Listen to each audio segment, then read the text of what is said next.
Our question: how do you practice speaking English? On my live shows, I get a lot of questions about practicing English. Hey Ariel, how do I practice English in my country? I have no one to talk to. I'm from... And they tell me their country. They say, how do I practice English? Hi, how do I practice English? A lot of people seem stressed about this, right? Kind of upset about it even, like they have nobody to practice English with. That's why they can't speak well. They have this very strong belief that they must have someone to talk to every day, or often, or their English will not improve, that they will never become fluent because they have no one to talk to.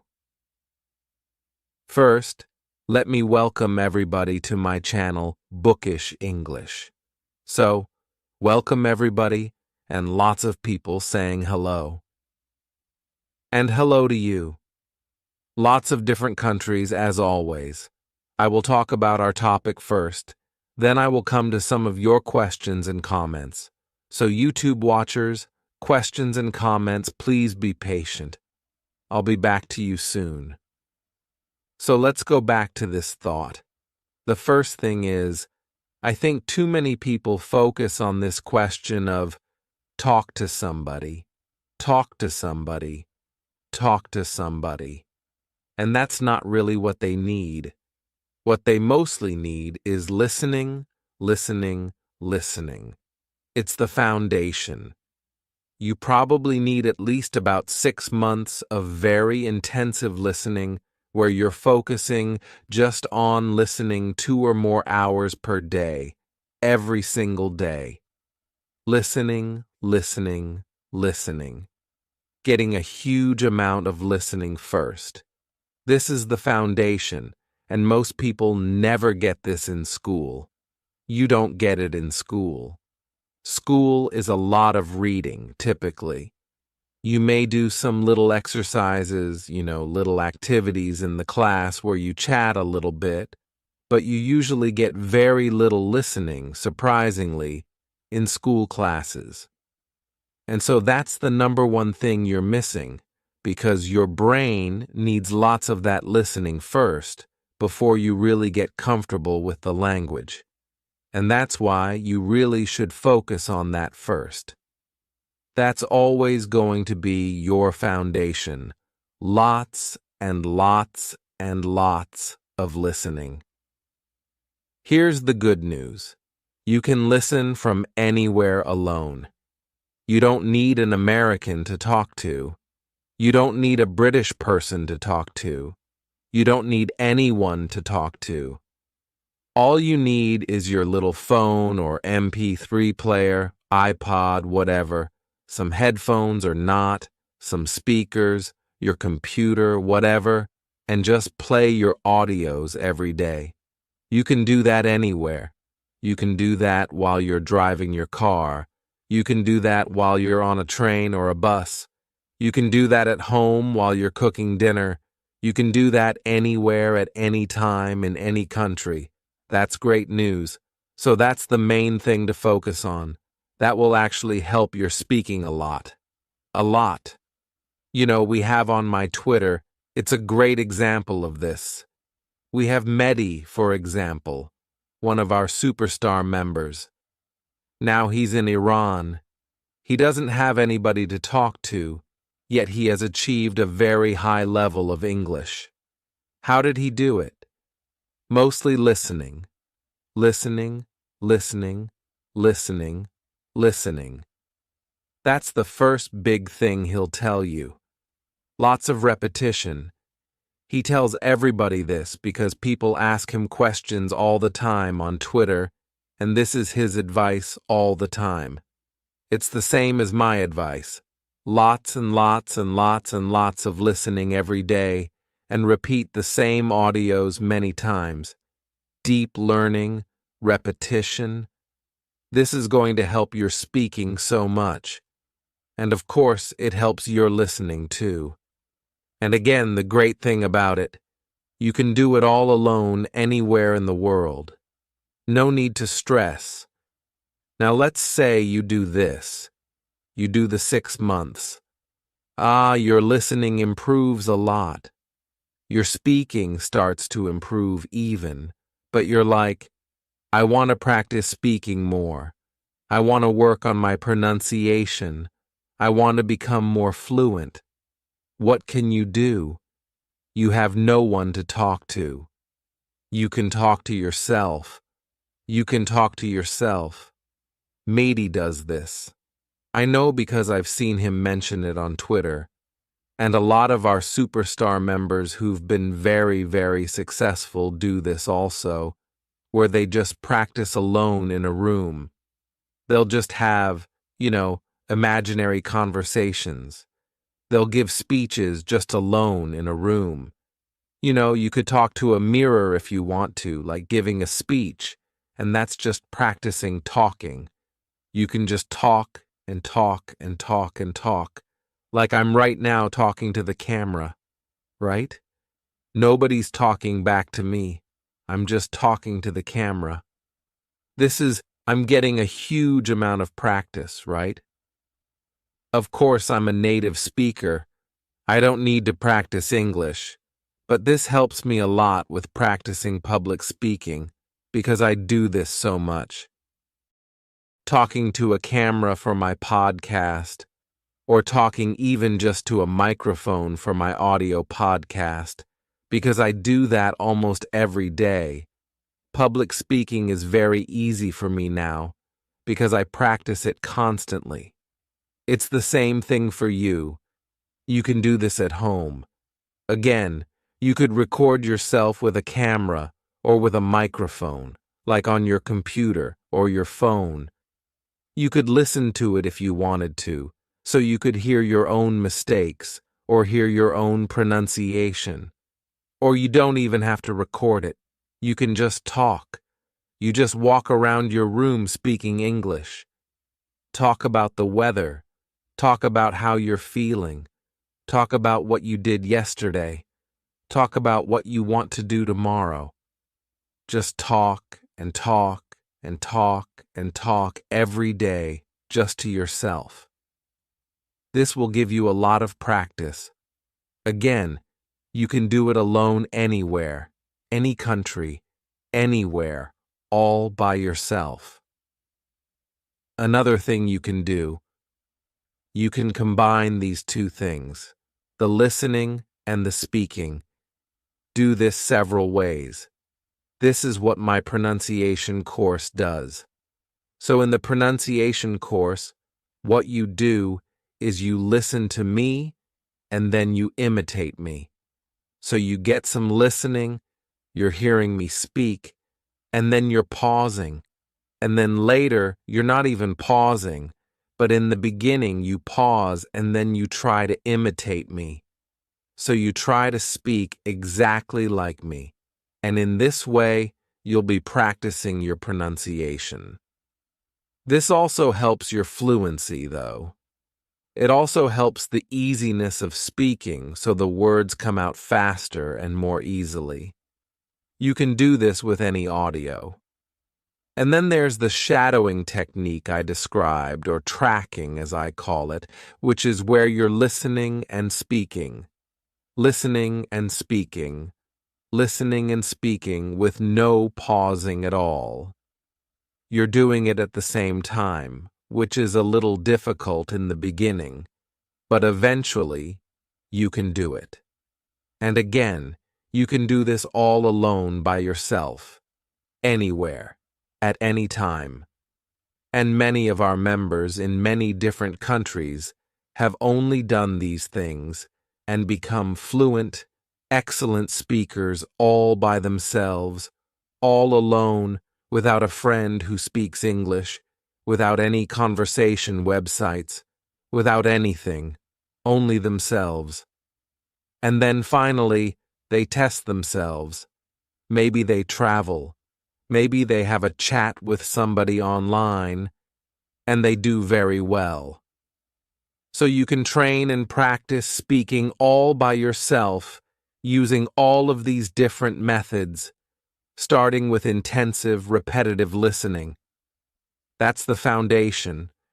Do that at least 6 months. Longer is great. You never really stop doing that, but you can focus on only doing that for about 6 months. And then after that, you're ready to speak. You can do all these other activities that I just suggested alone. And combining all these things together, you do all these things, a couple hours a day, your speaking is going to improve a lot. And you have no need to get stressed out about, I can't find someone to speak to. Okay, just relax.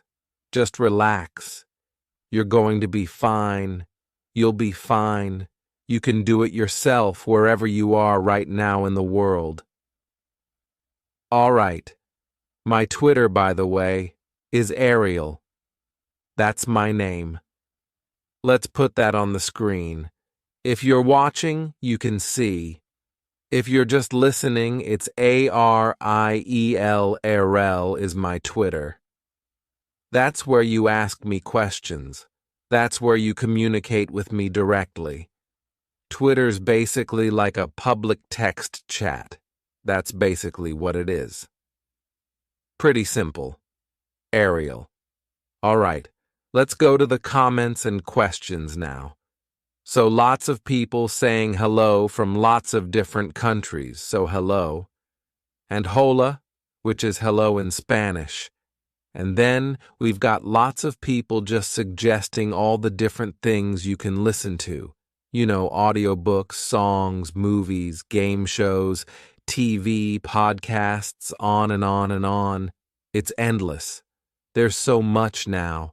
You're so lucky because number one, you have the internet, okay? And number two, English has the most on the internet. So for English, there's so much English listening. And if you want courses, you can get my courses at my channel, where you're really getting the specific training. And then there's just tons of other stuff out there. So, tons of meaning a lot of other things out there. So there's plenty. All right, this is a nice quote, this is a nice comment, and it's correct. Della says, I lack the ability of speaking. I think it's a talent.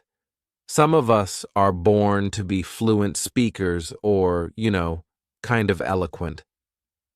Eloquent is a word I'll explain in a minute. Even if we speak our own language, some people have a special talent. I agree and disagree. I agree some people do have a talent. They seem to be naturals, right? Some people, from a fairly young age, just, they have that gift, that ability to just talk. They're really good talkers in their own language, and then they can do it in any other language they learn. They also can do it. And it's also true that some people, don't have that. And so naturally, we're a little shy, naturally a little difficult to talk and have conversations. This word is really not fluency, it's kind of fluency. But if it's your own language, we might say eloquent. Eloquent means it's the ability to communicate well through speaking.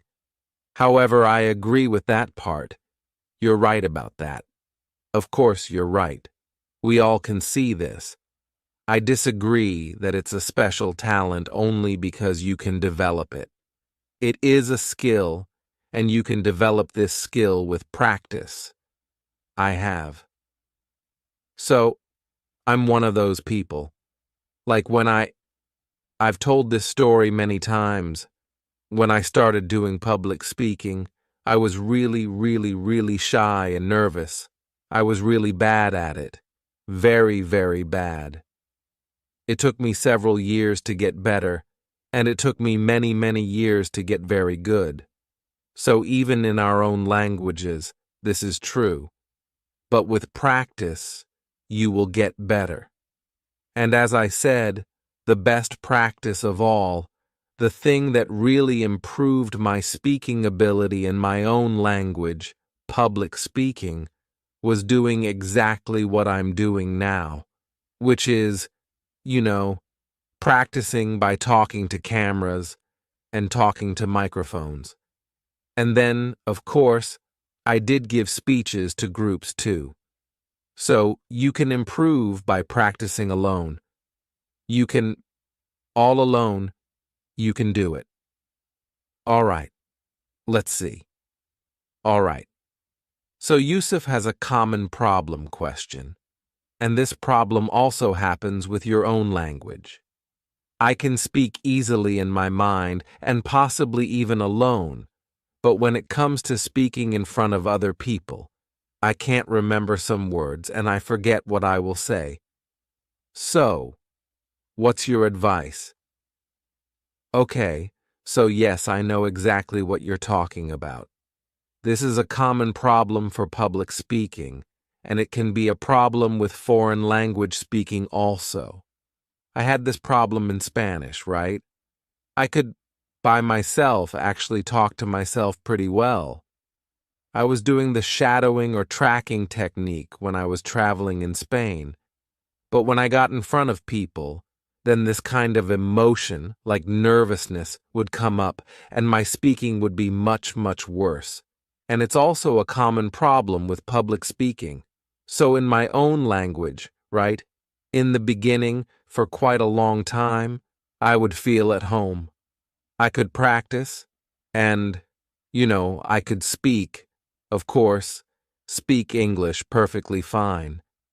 But if I was standing in front of a group of people, suddenly, like my brain would turn off, and I couldn't remember words, couldn't remember my topics, I'd forget a lot of stuff.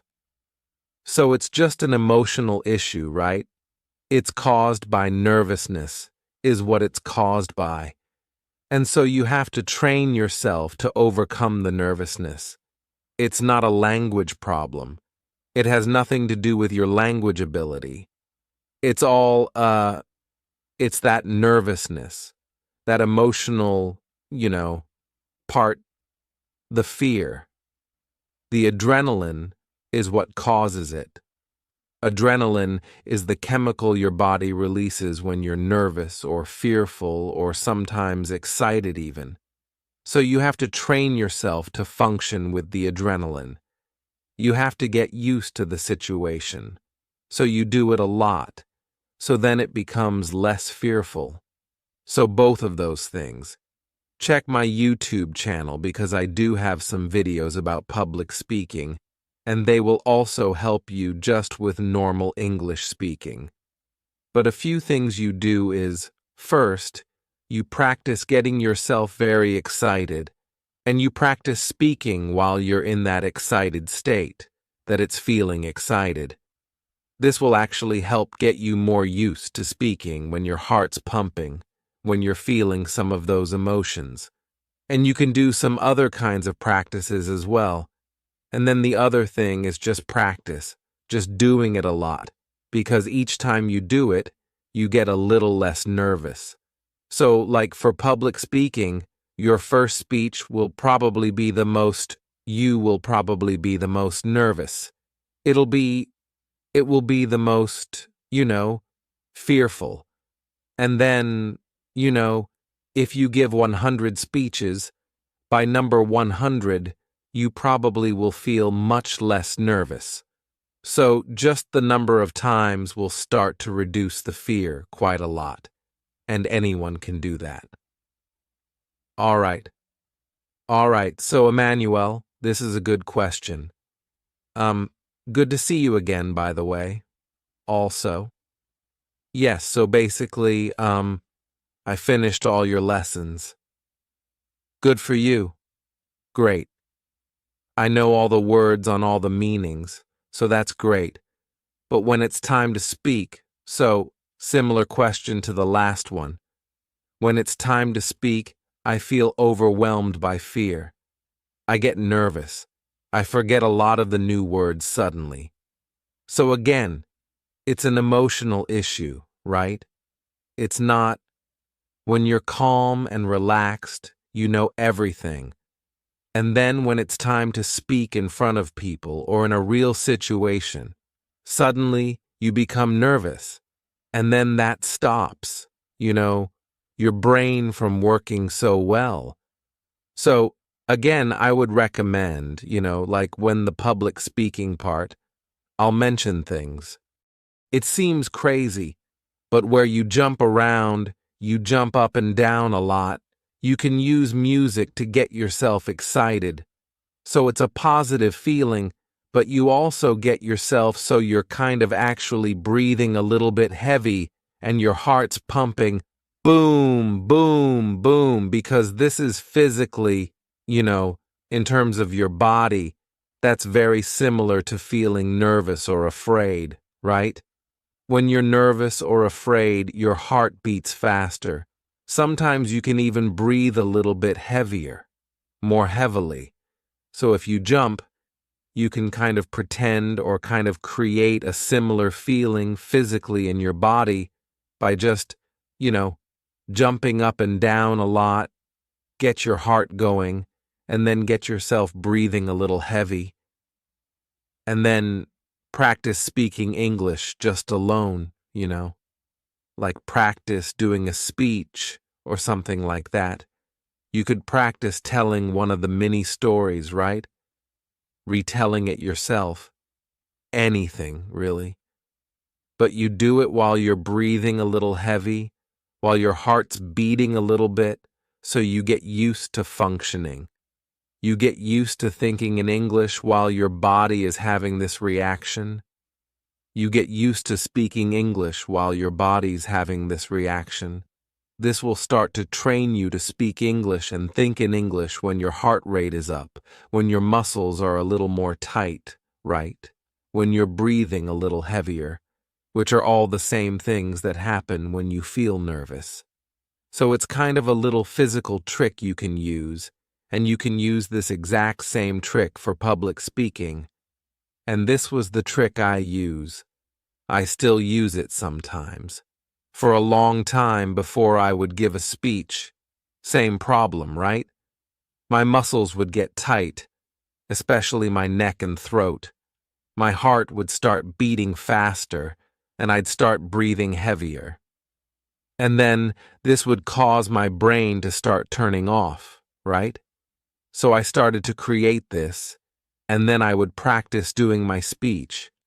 So I would jump around, breathing heavy, heart beating, and then I would practice my speech. And I would do this again and again and again, like for a week or 2 weeks before my speech. So I got used to speaking well, even when my heart was beating fast, even when I was breathing heavy, even when I felt a little tired, right? When all these kind of physical things were happening, it helped so much. And then I started learning how to do was change that fear, change that nervousness into more of a feeling of excitement and energy, into more of a positive feeling. So then it started to help my speaking, so you can do exactly that same thing. Good luck. Here's a question, a time question from Evil. Is it true that most of us need 6 years to become fluent after working hard each day? No, I don't think so. I just recently did a show about this thing, this question of time, So it's fairly long because I talk about this in quite a lot of detail because we have a few problems when people ask questions like this. Number 1, what is fluent or fluency? People have very different ideas about this word, right? Some people think it's, almost perfect, like a native speaker.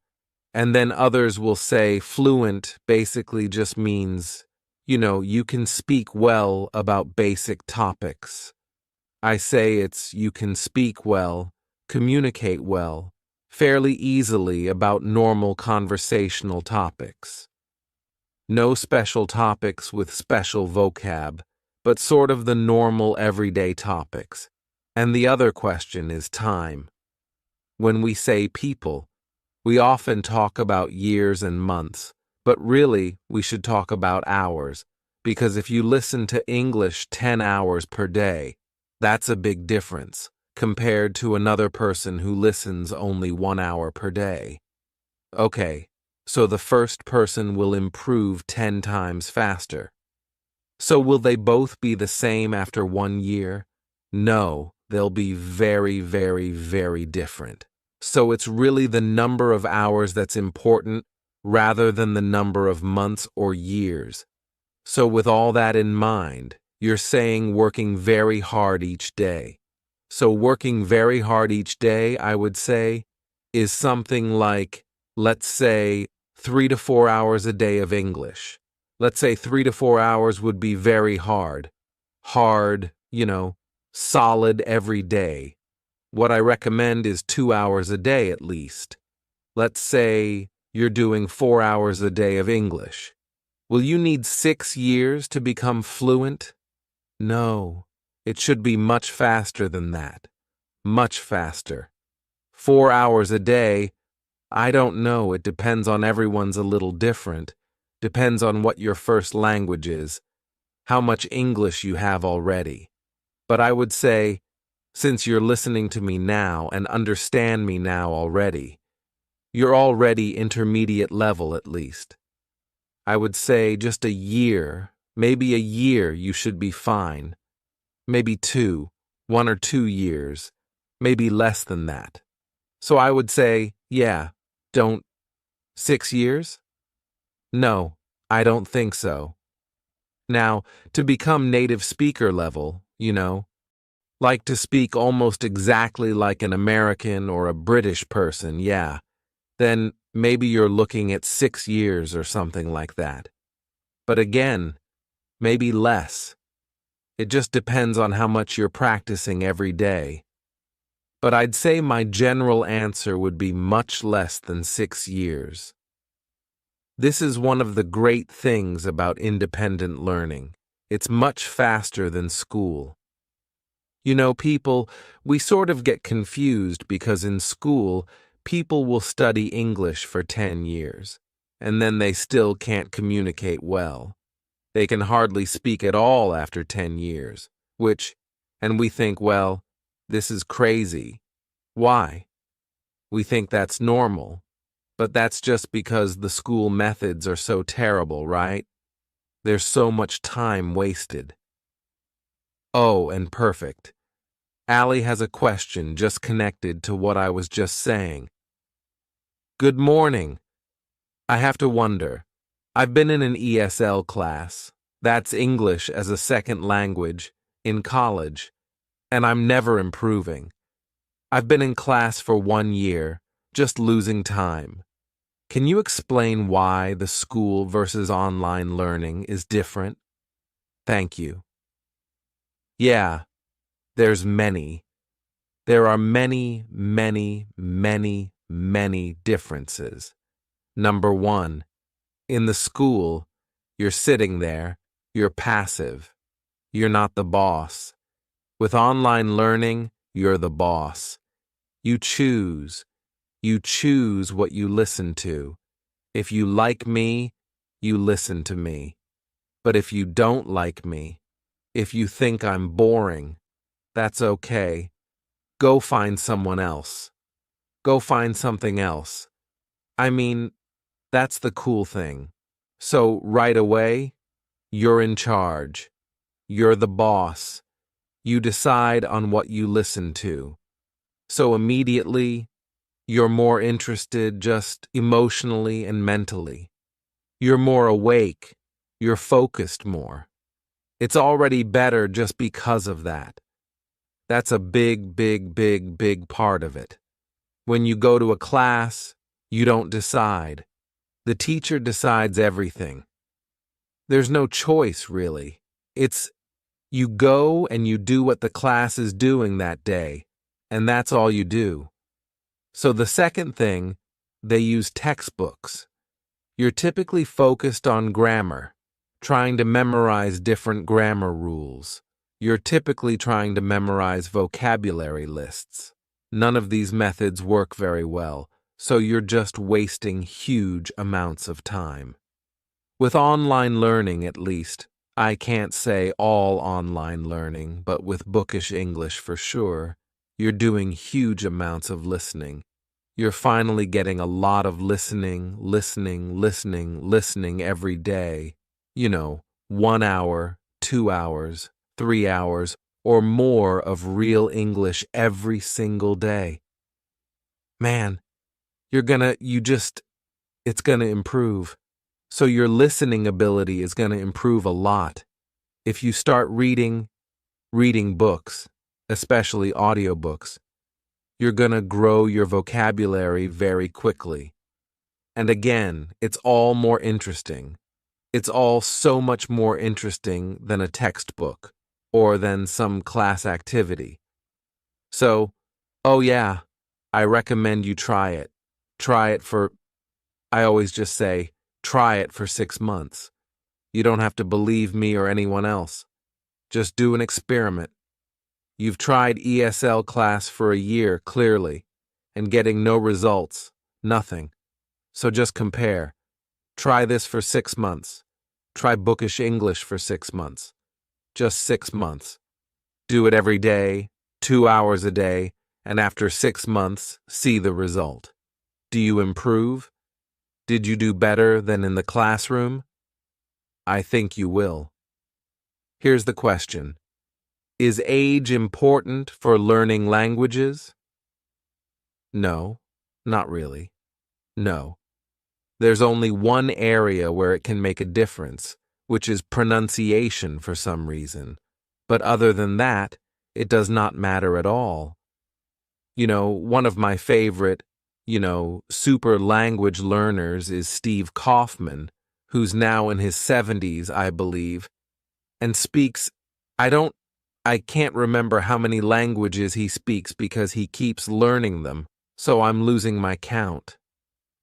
I think the last time I heard, this was a couple years ago, he was up to 15 languages, still learning new languages in his 70s, learned several languages in his 60s, in his 50s. So it doesn't matter. It doesn't matter. Now, there's some research that shows that for, kind of perfect native pronunciation, it does help to start when you're a child. That's the one advantage the kids really have. The big advantage they really have is that they very easily get that perfect pronunciation when they're very small. And when you're an adult, to get that same perfect pronunciation, you have to work quite hard compared to the children.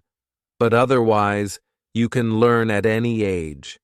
We have bookish English members of all different ages, from young to older. So it doesn't matter. Okay, let's see. I love when you imitate Clint Eastwood. I wish I was good at it. I'm not good at it, though. I can't do I need to practice doing Clint Eastwood because I like him. But I can't do I'm not good at imitations of people. At least nobody you guys would know. All right. Okay, lots of people just saying thank you, so thank you back. Yes, indeed. All right, so here's a pronunciation question. Okay, long one. I have this problem. I can respond to people quickly and confidently, but my pronunciation is so bad, and then when I focus on my pronunciation, I lose my fluency. I respond so slowly. Gotcha. Now, I don't want to speak, just want to focus on my pronunciation, but that's wrong too.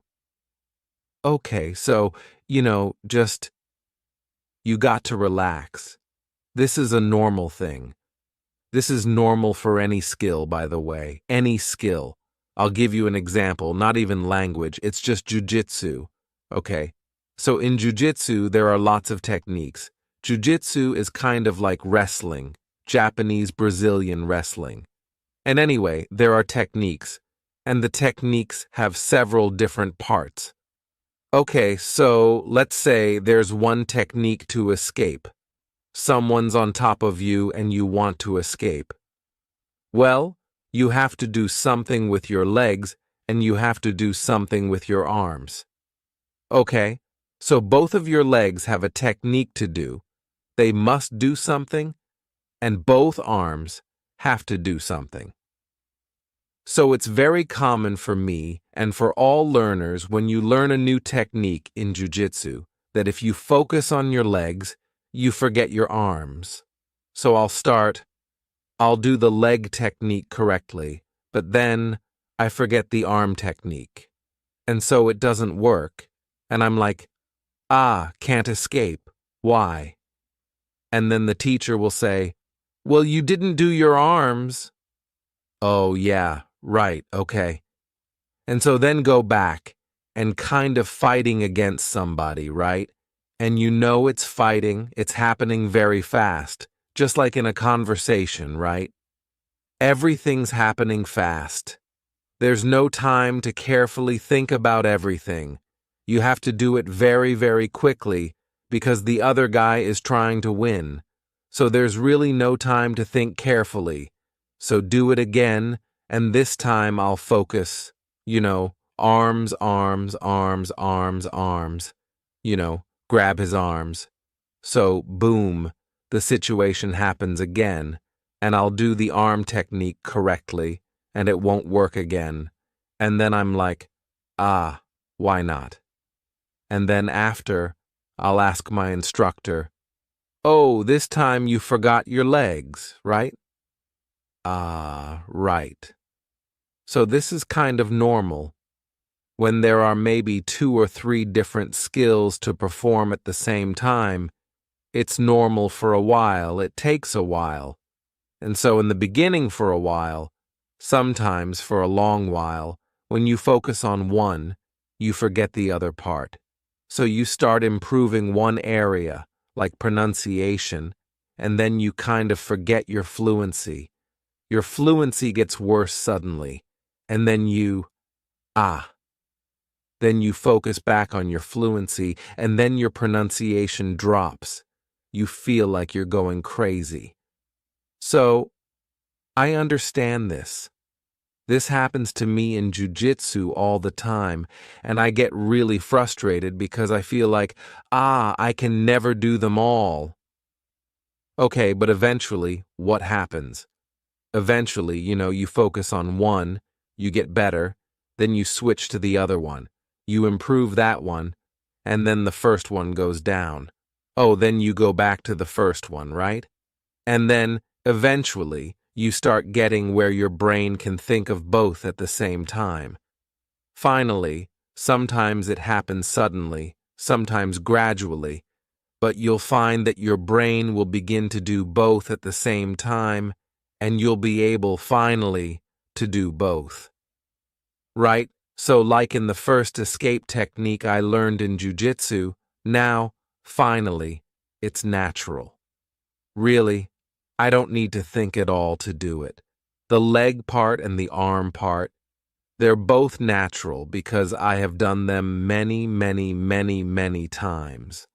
But it took a while, right? For a long time, I would forget one or forget the other. And so, this is probably going to happen with you. I know it's frustrating, but you just have to relax and just kind of laugh about it and accept it because it's just normal for it to happen. And I think your name is Vietnamese. So English pronunciation is challenging for most Vietnamese speakers. So you're just going to have to try to be relaxed about it and even just laugh about it, okay? Sometimes focus on your pronunciation, and when you focus on pronunciation, don't get stressed about your fluency. Sometimes, when you focus on fluency, don't get too stressed about your pronunciation. Just be patient, and gradually you'll find that those both start coming together. You'll improve both separately first, and then finally, you'll be able to combine them together. So good luck to you. It will happen, I promise you. Okay, I'm gonna go backwards here. So you mean pronunciation can be acquired by wrestling? Ah, yeah, that's right. That's jujitsu English. Very funny. Is your course good for people preparing for IELTS? Yes and no. It will help your speaking and your listening, which will help your IELTS. But my courses are not specifically designed for any test. So if you're looking to improve your general overall speaking and listening ability, absolutely yes. Of course, that will help for those sections of TOEFL or IELTS. But I do not specifically teach just for one test, because I want the real test to be the real world, real life. I want you to succeed in the real world.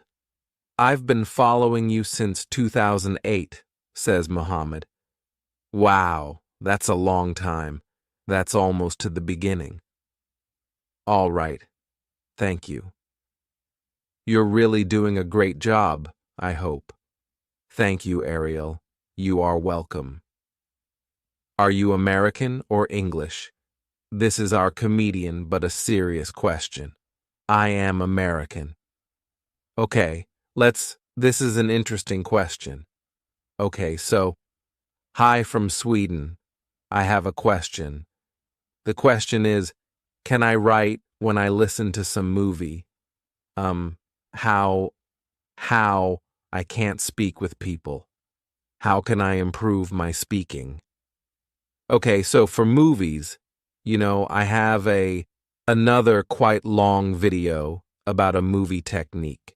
The short answer is, with movies, you can watch them and play maybe 5 minutes, and then rewind and then pause after each sentence. You could use the subtitles if you want, learn the new phrases, learn the new words.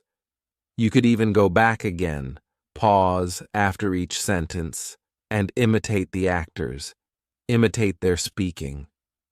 So there's a lot of ways you can use movies to learn and to improve and to practice your speaking, and it's not a bad idea. Just choose actors that speak well. Mustafa says, "Hey Mustafa, I was speaking without any confidence until I found Ariel, in which I have kept listening and listening on and on. I've even slept during listening to some stories at times, but it was really worth it. It's very true, the point you have to focus on. Thank you so much." Thank you, Mustafa. So you can try it while you're sleeping. I don't know. Some people think that works. I don't think so, but you can always try it. Okay, common question. This next one. Very common, but I'll answer it again. What kind of book should we read? What kind of book should we read to improve our English? Real books. What do I mean by what's a real book? Not textbooks. Not textbooks. A real book means a book written for native speakers, or very similar to a book written for native speakers. For example, novels. Novels. Novels. What's a novel? A novel's just a long storybook, right? Let's say you're a little bit advanced. You could read novels by Ernest Hemingway, for example, a famous American writer. You could read several books by Hemingway. That's a bit advanced, but you could do it if you were at that level. If you're not at that level, you could read more novels for young adults, or even for children. Something like Willy Wonka, which is British, I believe. But still, you get the idea, right? Or Hardy Boys books. Those are old books. There's a big series of them. I read them when I was a kid, and they're for American children. Goosebumps books. I've mentioned those before. Those are for kids. I'm not sure if those are American or British, but it doesn't matter. It's the same language, guys. So you could read the Goosebumps books also. They're for kids. They're kind of scary, but not too scary because they're for children and there's a huge series. There are lots and lots and lots of those books. So anything like that. Any kind of novels. Or you could also do nonfiction. Some people prefer nonfiction. Like, now, when I was younger, I read more fiction. Now I tend to read more nonfiction. So nonfiction, that's just, true information. If you're interested in astronomy, you could read Stephen Hawking books, or any popular astronomy books, not scientific. Just books for normal people, written by scientists. Or you could, read books about business. You could read biographies. Those are nonfiction. So you could read the life stories of famous people. You could read books about history, anything like that.